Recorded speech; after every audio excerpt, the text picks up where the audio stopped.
আসসালামু আলাইকুম। কি অবস্থা? সবাই আছেন নি? ভালোই। আমি ভালো না, আমার পুত্র অসুস্থ। আমার পুত্রের লেগে গেছি ডাক্তারের কাছে।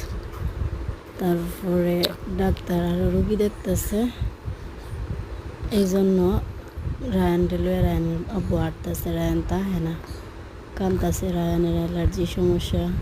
আমার পুত্রের লেগে সবাই দোয়া করে না, আল্লাহ যেমন আমার পুত্রের সুস্থ করে দেয়, বুঝছেন। আমার পুত্রের লয়ে গেছিলাম গ্রিন ভিউ।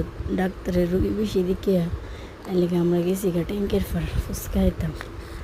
ইফরানে দেখেন, ইফরানের বাপের সাথে আসতেছে। ফুচকা খাইতাম গেছি, জানি ওইখানের পরিবেশটা বেশি একটা ভালো না, মশা মাছি ধরে।